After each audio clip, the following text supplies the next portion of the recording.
Hi everyone, welcome to Moments of Reflection with Miss T on MCI TV. I am Nkateko Mhlongo, Miss T. Before we start with the show, I want to remind us, guys, remember of this pandemic. We are told to wear a mask.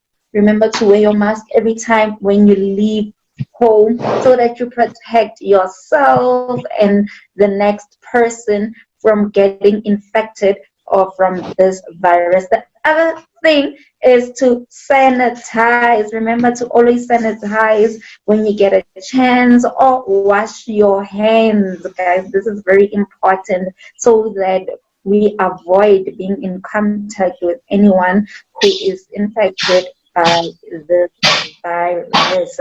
Okay, so right now I want to thank each and every person who watched our first episode. Thank you very much. Thank you for the comments, guys. I got wows from Evangelist Miranda Mabohani. I got that you inspire me from different people.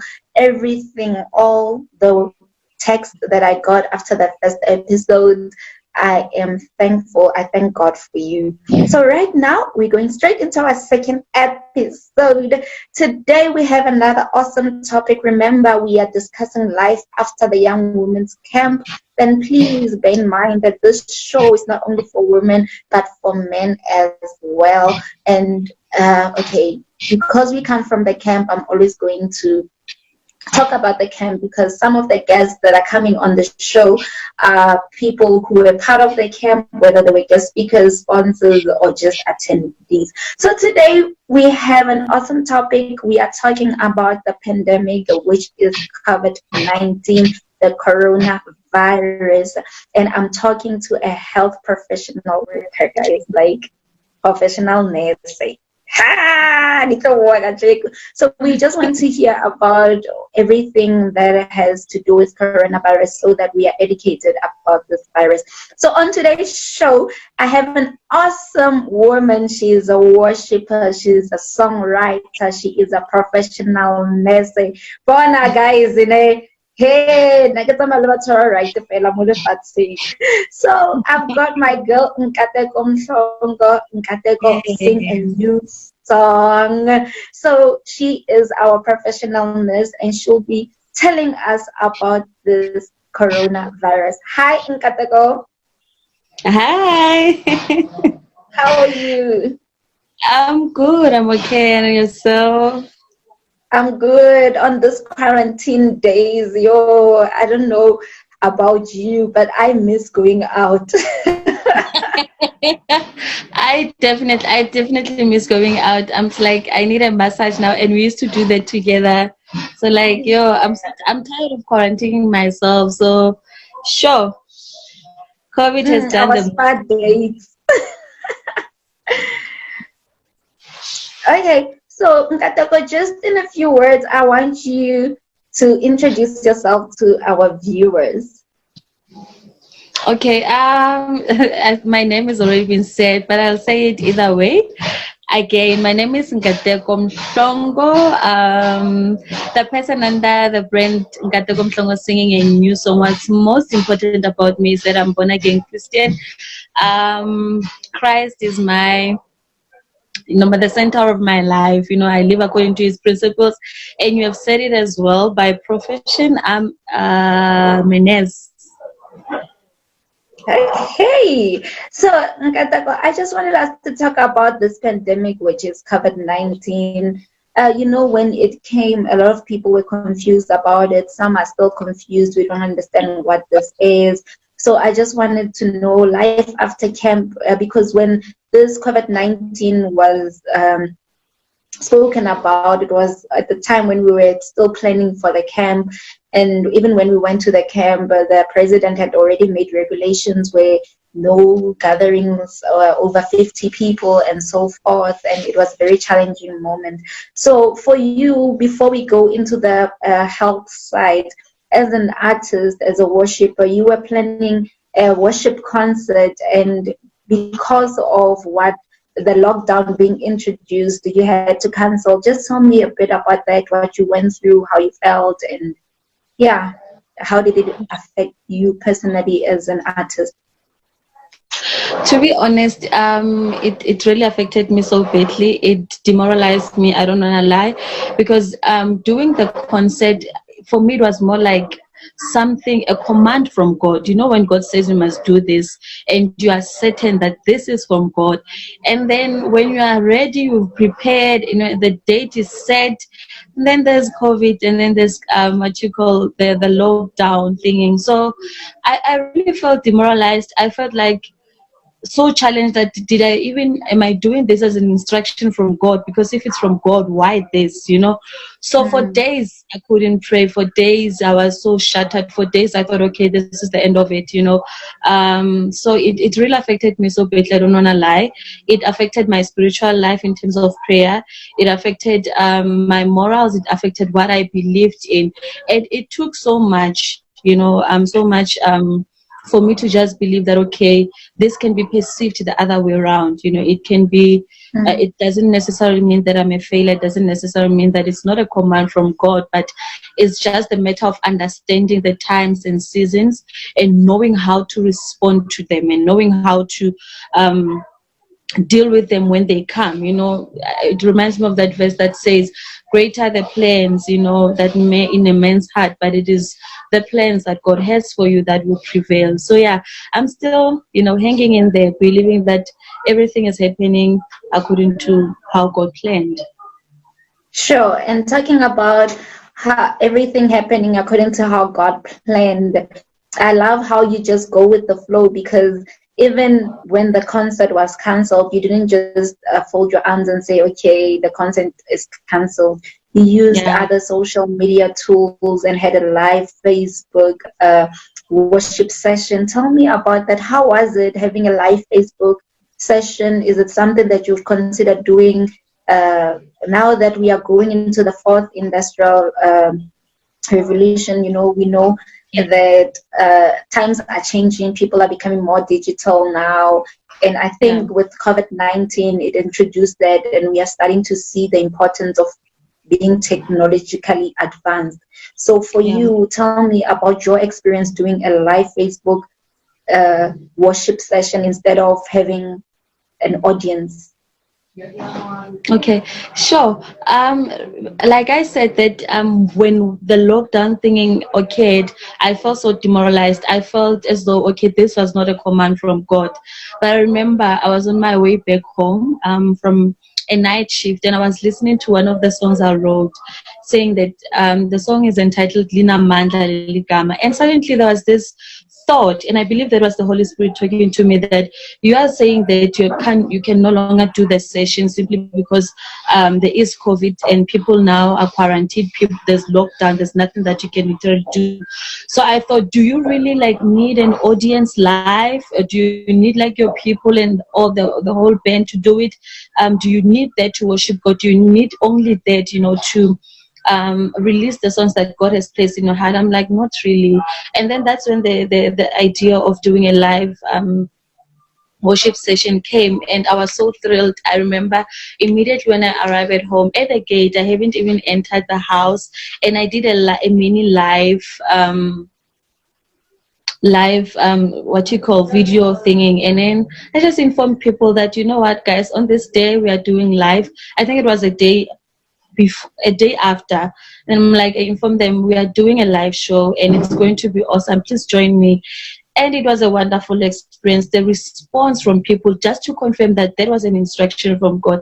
I think I was sitting with about above 100 viewers live, sure. You know, and people shared. And I think last night I checked, I'm sitting at 100 and close to 200 viewers. And for me, it was just a lot, just for first time. So it was a beautiful experience, especially for the mere fact that it was from God, and it was not just my instruction. That was beautiful.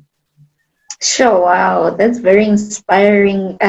And I hope people will keep sharing and keep viewing, because I know I was one of the people that just went wild when I saw that. Like, you know, I'm your biggest fan.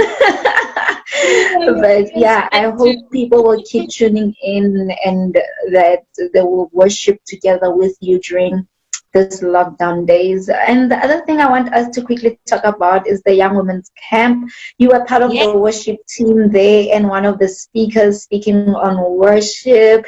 I just want you to briefly tell me your overall experience about the Young Women's Camp, and maybe if you have something to share, testimony or whatever from the camp. How was the camp for you?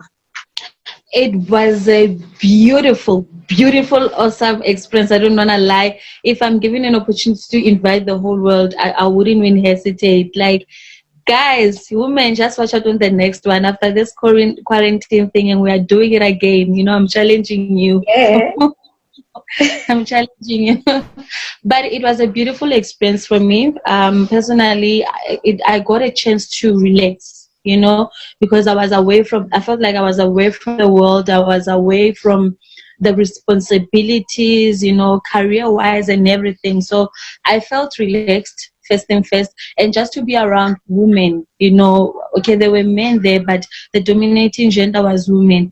It just made me learn different kinds of characteristics and how we need to appreciate each other. I remember the Saturday morning we went for a prayer mountain. It was the first time I did that, you know, just to pray for hours, you know, in a mountain, and that showed me love. That taught me that it's not just about you, you know, it's not just about praying for yourself, but when you begin, there's just something when you begin to pray for another person.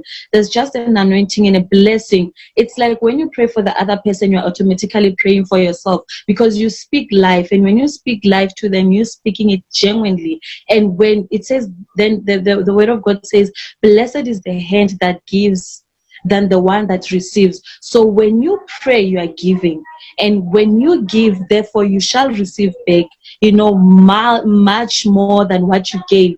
So when you give yourself, you take time and pray for the other person, you are just automatically praying for yourself. That is one thing that I've learned, one experience that I will never forget. Sure. Wow, that's so great.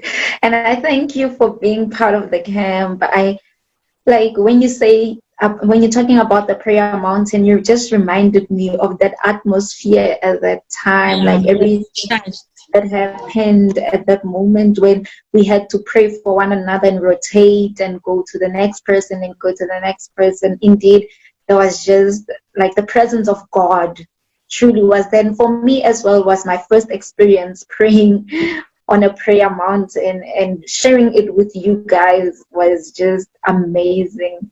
So I thank God again for you. So I just wanted to talk about the COVID-19 as a health professional worker. Like, what are the challenges as a professional nurse? How is the atmosphere now in clinics or in hospitals, where the environment that you work in, how has it affected professional workers in this pandemic? For me personally, because I wouldn't speak for everyone, I don't know how they feel, but for me it's very scary, one thing for sure, because I always tell people that before you are somebody else, career-wise, you must learn that you are a child of somebody. You are a wife, you are a husband, you know, you are a fiance. You are just something else before the profession that you find yourself in. So now this pandemic has affected worldwide, and then people calling us frontliners, and we do understand that that we signed a pledge that we are the frontliners, that no matter what happens, we will do our job. But then what I think has been forgotten about us is how we feel emotionally. How does it affect us? Because we are just expected to go to work and act strong for other people, of which is good, but who's taking care of us? Because now you are going there. Imagine a parent or a wife or a nurse that just gave birth, you know, to their babies. Now they have to leave them and go to work, and when they are at work, they're afraid of coming back because they think, okay, I left my family members there, I might infect them, you know, because you'll never know. No matter how hard you try to wash your hands to protect yourself, there's just a thin line, you know, between protecting yourself and getting infected. So it has affected us greatly emotionally, first and first, and then it has made us tired. so much, because now the cases are increasing, the patients are increasing, the resources are running out. Sure. So we are emotionally exhausted as healthcare workers. I don't want to lie. We're emotionally exhausted, physically as well. It has the workload has become too much. Because I remember reading this other article. There's just one hospital where they say nurses and doctors they are attempting to resign and getting their monies, because they feel as though this thing is too much for them. They are expected to act strong on behalf of the whole country, not just on behalf of your community or your family. You are acting strong on behalf of the family, because once you just wake up, wash yourself and prepare yourself and take uniform and you go, you are trying to say, okay, we are fighting this. So you are actually trying to be strong for the entire country. So it's very hard. I don't want to lie. Sure. I love the fact that you brought up the emotional part of it as a human being, because I believe nowadays we've become so selfish and self-centered that we even forget that these people that are on the front line are someone's sister, someone's mother, someone's daughter, and that after you get off from work, you still have to go home to those people, and you don't even know if you have been have you been in contact with someone and stuff like that. So obviously it is draining, and I think a lot of people out there need to start thinking about that before they start pointing fingers at healthcare workers, because I can imagine, like you're saying, the workload now has doubled from what you were used to doing, and now you are exhausted and you're still expected to perform at your utmost best. So, I really feel for you, because I just joined the health department as a community healthcare worker. It's not it's not as challenging as nurses, but I see what the nurses are going through, the panic, and even me having to go to work, it is that thing of you don't know what you're going to get when you get there.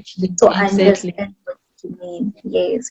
So also, I want us to talk about, tell the people out there about this coronavirus, how to protect themselves, the things to look out for, and so forth. Sure.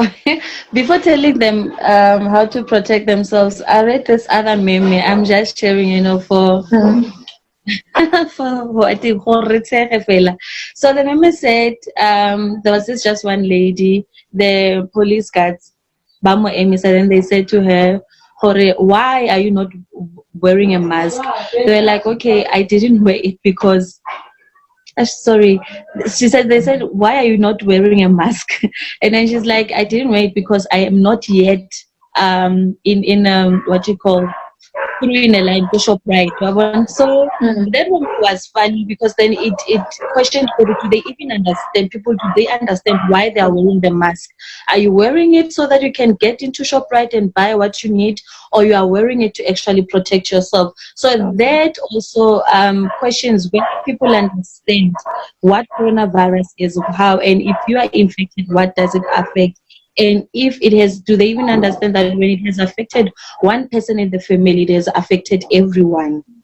So it is very, very important that people protect themselves. So I would just advise that they should wash their hands regularly as much as they can.